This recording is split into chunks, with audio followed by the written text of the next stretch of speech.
Get ready for two wild guys throwing out spicy ideals on fantasy football. Welcome back to the Dynasty Football Maniacs. Trust at your own risk.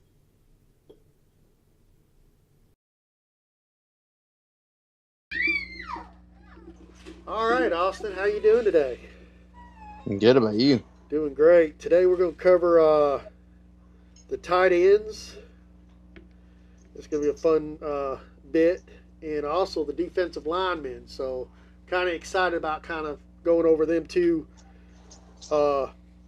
topics today. Yeah. So, I mean, we're going to get started in just a second here. There we go. And just doing something real quick to make sure everything's functional. Oh, man, I'm just so slow, ain't I? That's all good. So, did you see some of them crazy trades going in the bit, and also the defensive linemen? So, kind of excited about kind of going over them too. All right, so everything's working good. Sound's on. Everybody's hearing us great. That's great. All right, so just wanted to double check. This is new to us, so we're just wanting to make sure after we get used to doing this, there won't be so much hiccups. But I did want to talk about two trades we had in our leagues, and I'm not sure if Austin was paying attention. He's going to probably kind of gag, and he's saying, why did this even happen? And then he's going to say, well, it could make sense. But before we get into our topic today, the tight ends coming out in 2026, and in the part about defensive linemen in the draft, I wanted to kind of go over these. So let's take a look at the first trade I'm going to talk about. I'm going to talk about the Baker Mayfield, Ferguson, a third rounder and a fifth rounder for Tyler Kraft and Tyler Sowell. What's your take? Is that an acceptable trade in a large dynasty group? Or, Yeah, so that's the one I saw. I didn't see the other one, but I did see that one. And refresh my memory, which side was you on? oh, I'm not saying which side I'm on. Uh, so Okay, well if you, then don't tell me then. no, I'm Don't not. I tell want you to tell me don't tell what me you then. think was the better end of the deal. All right. So let me since we pulled up. Okay, so Baker Mayfield and then Tyler Shaw. Now that's gonna be a tricky one because honestly, if it depends on the off season stuff, but there could be a world where Tyler Shaw does better than Baker Mayfield, especially with Mike Evans and all that. But then again, we never know. Ultimately, I don't think it's that bad of a trade. I mean, it's just right now the way it looks is just like your preference of who you think. I mean, Tucker Craft, he's coming back from an injury, so it's going to be a little bit before he gets back into the groove of it. So, and Jake Ferguson's tied with Dak, so I mean, that's targets right there, regardless of George Pickens and CeeDee Lamb being there. I think overall, I think it's pretty good, especially which way you're trying to go. Right. And then the other one I wanted to talk about was Dante Smith for Caleb Williams. Now I got a first. The person got a first rounder, 111, and then a fourth rounder. How do you feel about that trade? So Was a first rounder even should be like? I mean, that's a pretty to me. I think that was a rich so side. So was the first rounder with Caleb Williams or was it with Devontae?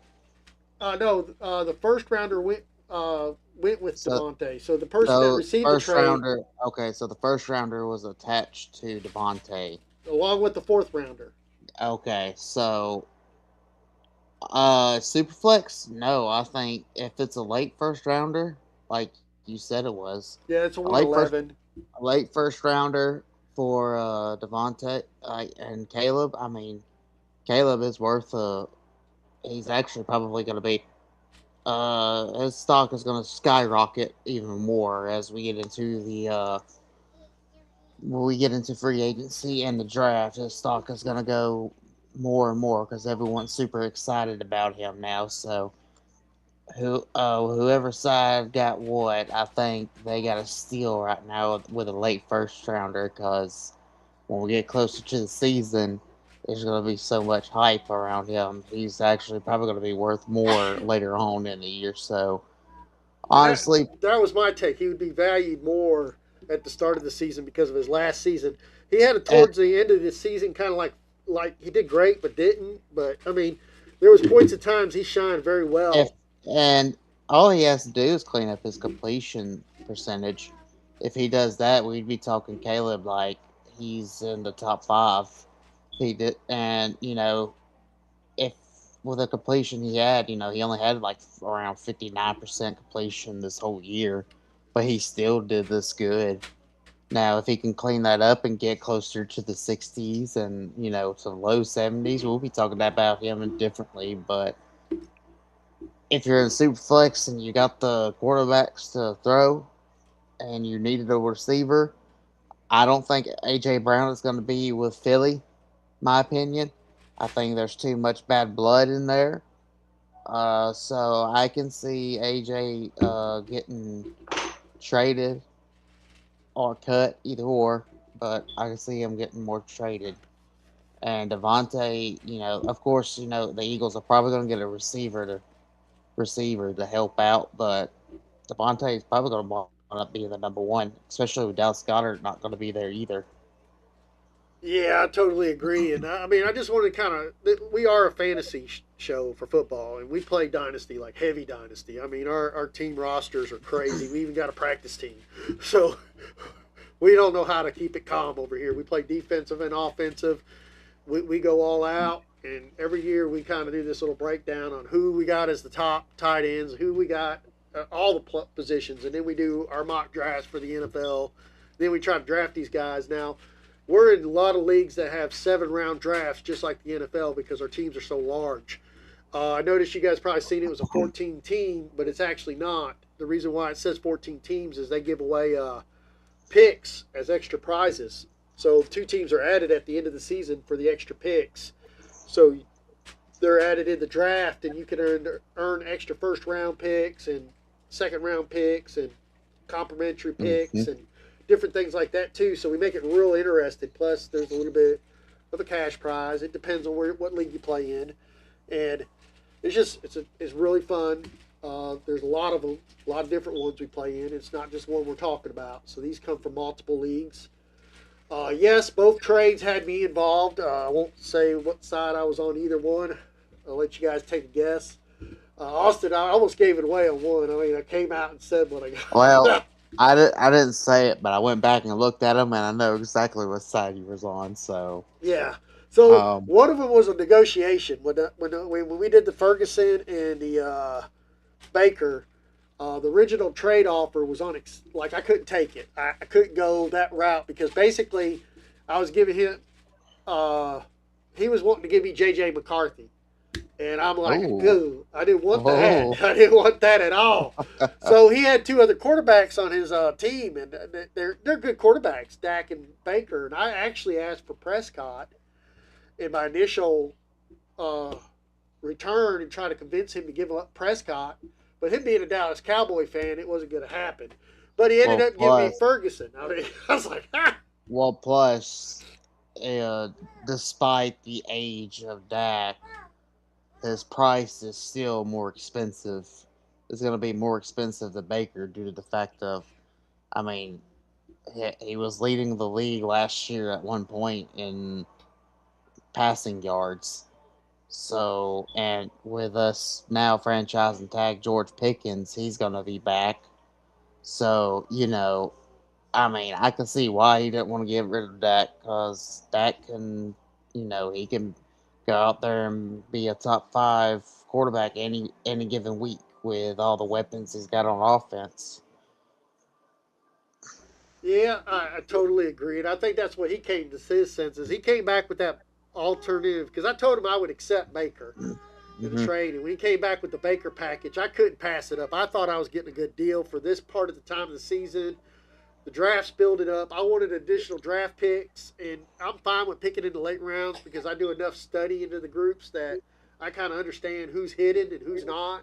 So I kind of eye like the low hitters that would help my team out and try to build up from there. So I guess we're kind of getting into the meat of the show, and I have to do this right here. All right, so I clicked the wrong button, but that's fine. It's the first time I did that. So yeah, so I pulled up just my list. I don't. Austin has a list, and he'll probably agree or disagree with the list that you guys are seeing, but it's my top 20 basically tight ends that I think coming out, draft prospects that I'm looking forward to. Uh, I have Saki from Oregon as my number one guy, Eli Stowers as my second, and Michael Trigg as my third, and fourth is Max Clare from Ohio State, and Jack Andrews from Texas, and Josh Chavez from Alabama, Oscar Galep, and Justin Joel from North Carolina, and Tanner Conzole from Houston.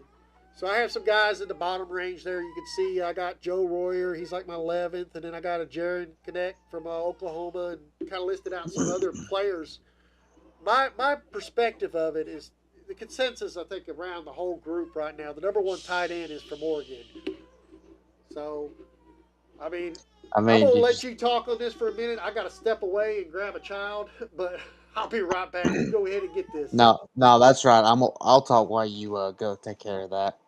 So basically, my list kind of the same, but it's a little bit different. So I got Kenyon Sadiq as well from Oregon. I also have Stowers as number two. It's about the same. I have Michael Trick from Baylor as well.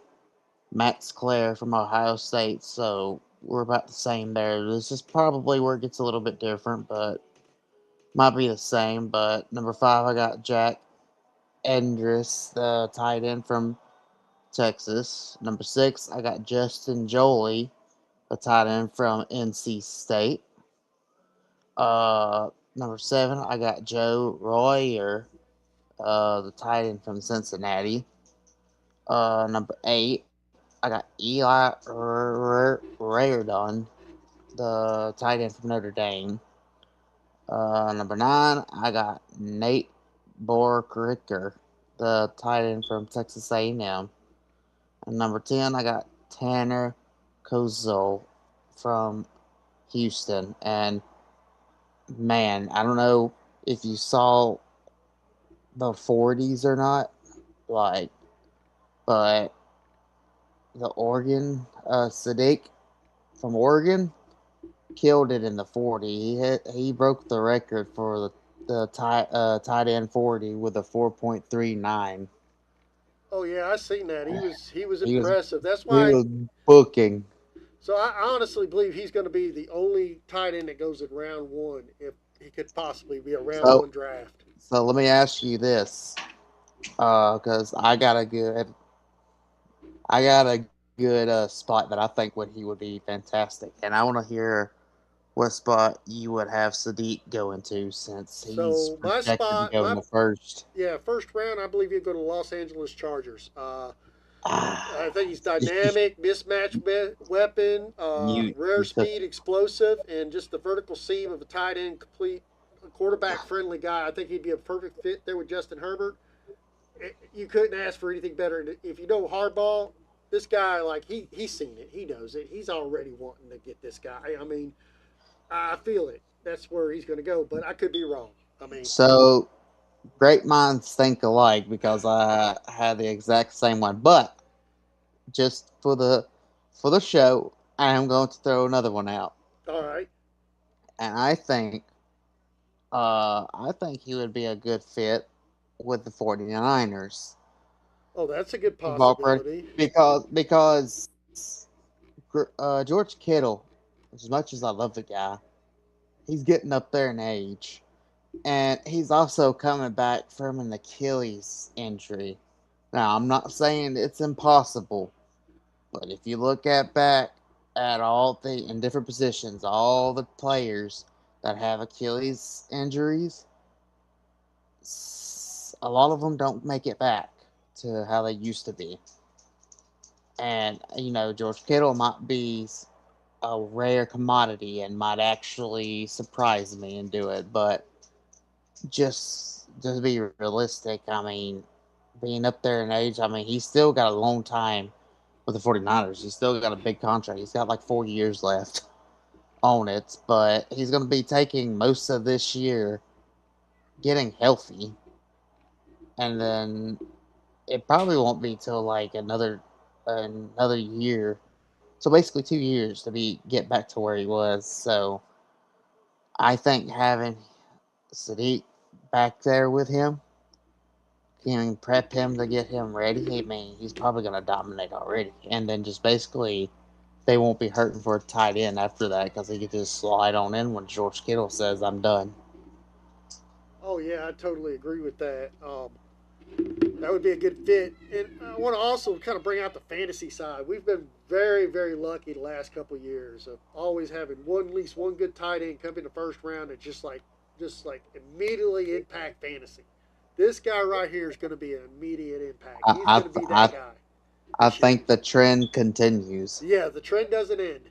And it's none of the other guys that are looking in. I mean, we might get a surprise out of the Eli Stowers, maybe the Michael Trigg, but I really don't. I think they're going to be a year of development. I think Keon, on the other hand, is going to be once wherever he goes and drafted, he's going to be immediate impact. He's going to have a heavy receiving profile, and he is going to be what we call now the modern tight ends because there was a time of day when a tight end come out like the Kittles of the world.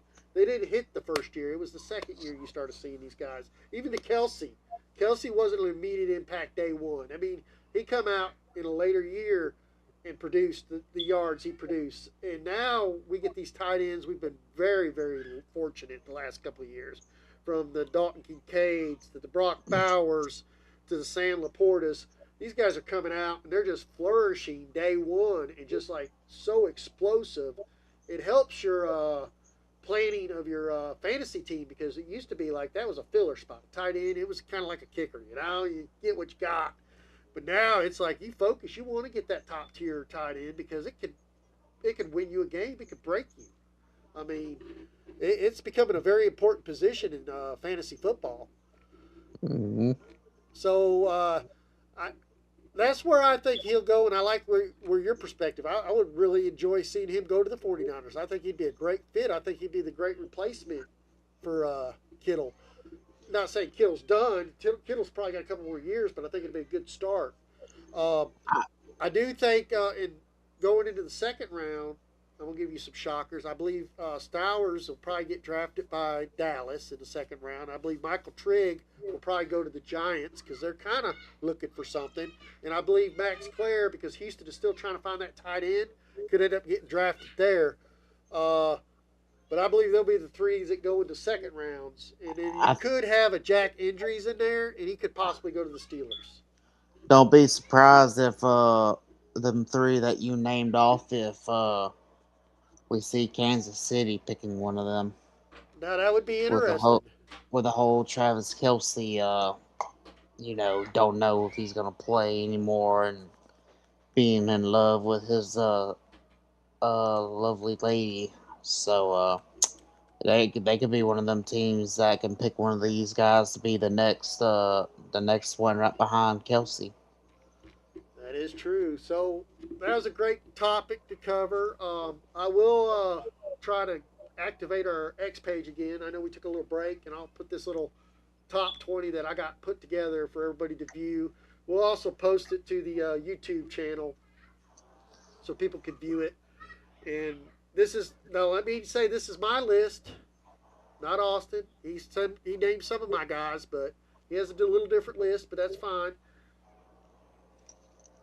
But we do think alike when it comes to the number one guy. So I think that's the positive side, right? It's usually the first three or five that we're usually relatively close.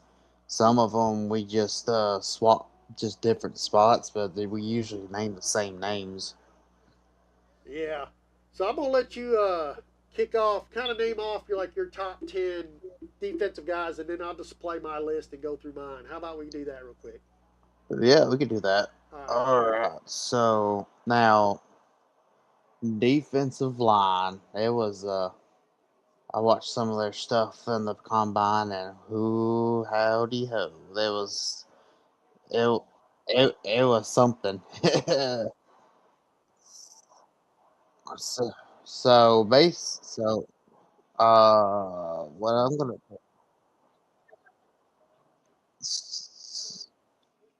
okay okay.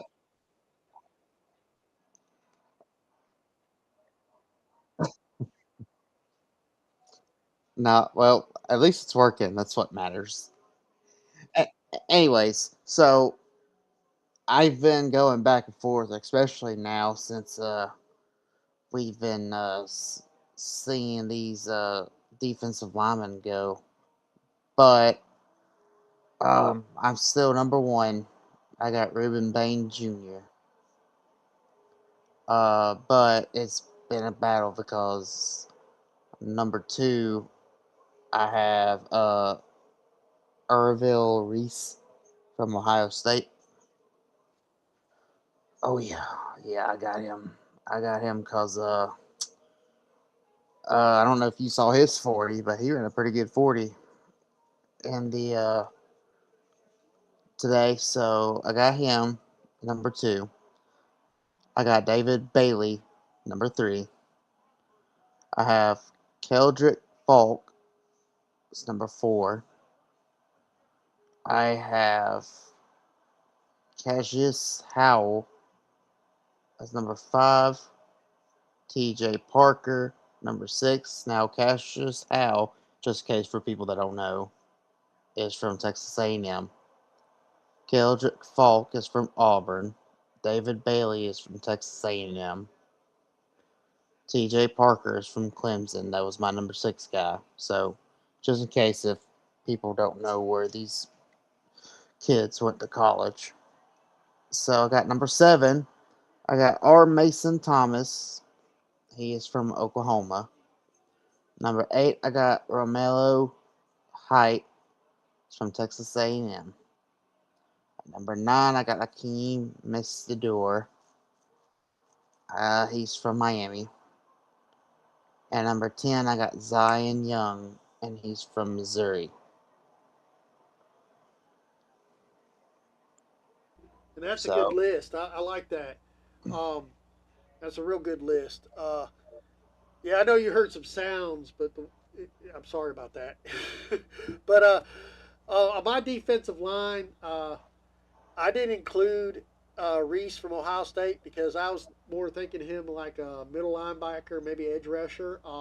And that's the thing about fantasy defensive line. You're going to see us vary on the way we rate on how we think the players are going to land and and, how they. and this is a little tricky with them too because when you look at a lot of things, they'll have them as edge or linebacker or so and so. So, you know, he could be in a defense that's like a 3-4 defense, where the Yeah. linebackers will rush on the edge a lot more. So, Yep. it's totally understandable if you don't put a player on there. We know how it goes. So if we name somebody that we wouldn't put on there, that we don't care Yep. because hey, they're gonna have that uh, defensive line slash linebacker probably on his own sleeper anyways. So Yeah, and he's gonna be on my other list when we do the next part of the defense. He's like one of my top ones. So heck, I'm probably gonna name him again. yeah, some of the guys that I named here are also going to be on that list. But starting off with my list, we again, shocking enough, without us even conversing on this, we're on the same page for the number one, Ruben Bang Jr. out of Miami. I mean, come on, guys. DL overwhelmed. I mean, when it comes to DL position, this guy is going to be DL. He's not going to be slash linebacker. He's going to be overall DL. Well, maybe with the edge running, he might list him as a linebacker, which would be nice because I think he's going to be a high scorer one. I think he'll go into class of Crosby or somebody that'd be nice to have as a DL. David Bailey was my second from Texas Tech. Peter Yep. Woods from Clemson. And then I got T.J. Parker. And then I got Cassius Howe from Texas A&M. Caden McDonald, defensive tackle for Ohio State. Nose tackle mainly, powerful up the middle kind of guy. Hey, you try to run up the middle on him, he's going to take you down. Caleb Banks from Florida, another rare size, explosive guy. I got Kendrick Falk, edge from Auburn. I think he's going to be a great DL. I think he's going to be slash DL linebacker in fantasy. I can't wait to see what they label these guys. We won't really know with the defensive ends when it hits sleeper, with especially rookies. They don't start letting that out until after the draft, and so it's a guessing game. Sometimes we get it wrong, sometimes we get it right. We know they're going to be either or, right? Uh, we've had some that we thought would just be linebackers. They end up being DLs. I'm like, wow, I didn't see that coming. But because they might fit different in an NFL scheme versus what they did in a college scheme. So you got to think about Hmm. that too. These guys are like top of their line. They could play any of them positions on that defensive line, and the speed these guys have is like way beyond what the normal speed is. Then you got Christian Miller from Georgia. I got him on my number 9 spot. And my number 10 is Danny Dennis Sutton from Penn State. Uh, he's so far had a strong combine, so it's looking good. And then right below there, I got some outliers. I got Zane Durant from Penn State. I got him like my 13th.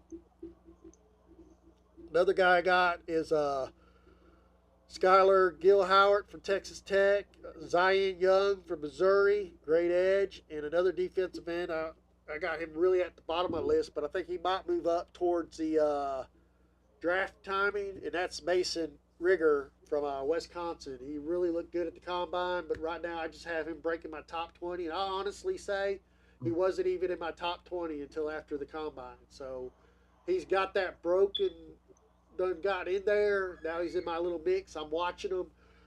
Definitely, all these guys that I got on my 20 list that you see on the screen are exciting players. They each have their own little traits. I'm definitely looking for it. So this time I'm going to go. Was it? Let me say. Let me do my top 5. I'll just do my top 5, and then I'll let Austin break off a little bit here. So my draft line for D line, I think Ruben Bain is a round 1, top 5. Uh, these are the teams I think he'll go to: the Jets, Titans, or the Bengals. Please God, go to the Bengals. They need something like that. And I'm not even a Bengals fan. I'm like, let's get some defense out there, guys. Number 2, David Bailey. I think he'll be around 1, 2, probably between 5 and 12. I think he's going to probably end up landing at the Cardinals, Chiefs, or the Saints, is where I'm estimating. Next one is Peter Wood, defensive tackle. I believe he'll be round 1. Um, he's between 8 and 16. I think the teams that probably pick him up will be the Buccaneers or the Ravens. Number 4 I got on my list is T.J. Parker at edge. I believe he'll also go into round 1, and he'll be between 10 or 20. And I believe he'll either go to the Cowboys or the Chargers. And then my 5th guy, I have Cassius Howe, edge. Late round 1, early 2nd. Could go to the 2nd. I'm not saying go into round 1, but it's a possibility. And I think he'll go Panthers or the Broncos. And the guys I got looking in after that, I pretty much I have a couple late ones I believe will go late, but I just name off my top 5, and then I'm gonna let Austin cover his top 5 where he thinks they might land and possibilities for them.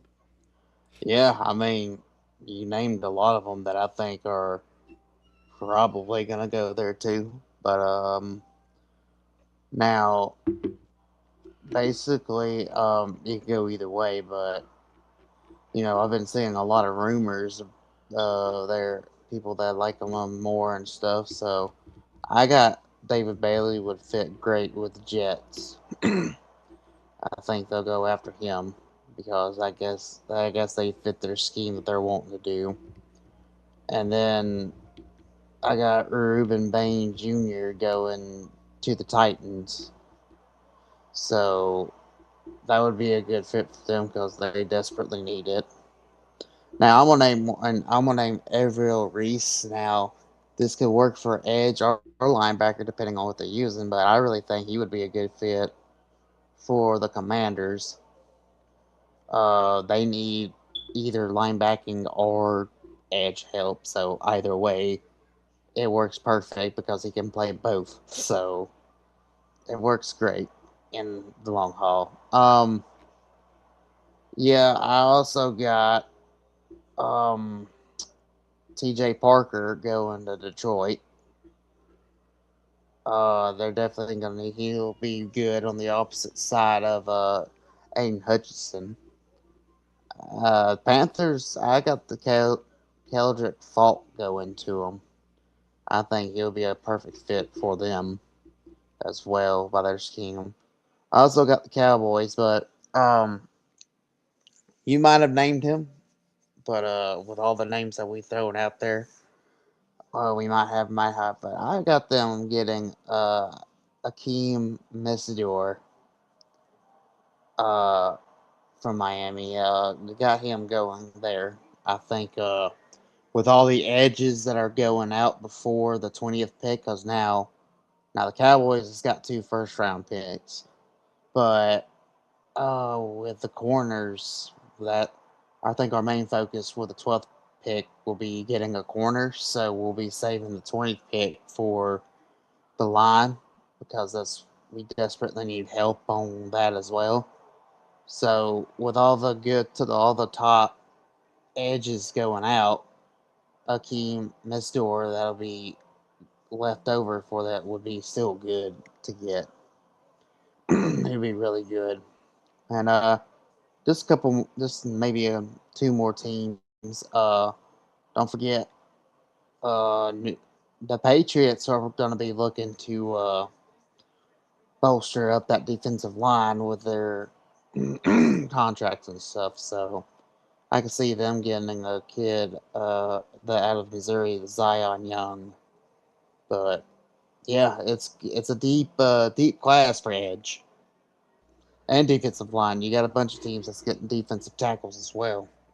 Yeah. So let's go to the fantasy side of it. How is this going to impact the IDP leagues, difference makers? Now, if you play in a full formatted IDP leagues that are counting your sacks as 4 or 6 points, whatever it is, it depends on the leagues. These are your big three impacts out of this rookie group, and this is Reuben Bang Jr., David Bailey, and T.J. Parker. Why do I say that? Well, Reuben Bang Jr. He's a high end edge one ceiling. He's going to win with burst, power, and should play full snaps. So why I say they're tier one is because that's an elite sack plus snap value. That means they're going to be out there a lot. Okay, David Bailey, he's pure fantasy edge. Okay, speed, pressure rate, alignment, flexibility. He's a definite starter in the NFL. That means he's going to be a guy you want to draft. You want to put him on your team. Okay, another guy, T.J. Parker. He's a pro-ready rusher. Okay, guys, this guy projected to do early sacks, and that's what you're wanting in a defensive player. Sacks, sacks, sacks. Interceptions are great if you're playing quarterback or safety, but this is hey, these guys could probably actually get some interceptions with the way they go in on quarterbacks. But I think that's your highest, like up tier, your tier ones coming out. My tier two, they're high end starters, strong DL side two, uh, week to week playable. It depends really where the team lands, position they land, their role they play in the team. That's Cash Out Howe. He's very explosive, a disruptive profile. I think he'll be really good. Kedrick Falk, his hybrid edge, that whole good pressure, uh, slightly less sacks, maybe not as much, but a lot of tackles could help out. Dana Dennis Sutton, very solid IDP because he's likely going to play a lot of snaps. If you're playing a lot of snaps, you have a lot of opportunities to score. You're scoring on tackles, you're scoring on interceptions, you're scoring on sacks. And some leagues have it yards of loss. Okay, so that helps when you're sacking someone and get a yard of loss, and you're getting point one for that. That adds up. And then the other guy I have is R. Mason Thomas as my tier two, and then I'm only going to my tier three. And this is kind of it. This will have to be a better scoring league. You really want to set your sacks at 6, your interceptions at 6. Uh, they would be a bigger impact because they're going to be good defensive tackles, good defensive linemen, but they're not going to be as high scoring as the ones I just mentioned before, I don't believe. And one of these guys could be a sleeper and they just come up and blow your mind out. And really, at the end of the day, it depends on where they land in the NFL. And that's Peter Woods. I believe he'd be one of them. Caleb Banks, Zay Durant, and Skylar Gill Howard. That's my tier 3. So for the fantasy side, and that's fantasy side only, guys, these are guys you need to look at in your draft. And if you have an IDP league, they're usually most IDP leagues are 5 rounds to 7. Some I've yet to find an IDP league that had less than 5 rounds. Usually, if they're less than 5 rounds, they're only playing offensive 3-round drafts. There could be some out there doing 3-round drafts. I don't know. I mean, I've not been in one of them leagues that did a 3-round draft with IDP players yet. I mean, I wouldn't even know what you would draft in 3 rounds with just playing offense and defense. I mean, you got. I mean, and it really depends on where you want to go with the players. I mean, because some of these defensive players, I think even in some of our dynasty leagues, like Bain, he's a first rounder. I mean, he could be a solid first rounder in fantasy, and so could David Bailey or T.J. Parker, depending on where they land and your thoughts on them players. And one of the other players that I named in the other 2 tiers could be higher up than I have, but that's my viewpoint of what ceilings these guys have coming out of the draft. And there's so much more to go because we got the combine. It's been exciting. You still got pro day. There's so much activity still going up to the draft. I'm just so excited about it. Oh yeah. So I mean, I think we covered a lot today in a short period of time. I guess we're gonna call it quits. We'll catch you guys next week, same time. This time, I guess it's we did the tight ends. We're on the defensive side. I guess we covered the middle back, linebackers, safeties, and basically what we call the linebackers. And in fantasy world, it's LBs and CBs, okay, or defensive backs or DBs. Yeah, it's DBs. Yeah, DBs, CBs. But that's basically your safeties, your middle linebackers, some of your edge rushers. So it's like we're going to have some of the same names we're going to mention, but we're going to separate the 2 categories. We'll have a top 10 linebacker and then a top 10 defense back. And then by that time, we can go ahead and kick off me in Austin the following week, do a mock draft for the NFL. What do you think? I think he's more excited about that than the next week. Let's see where our minds go.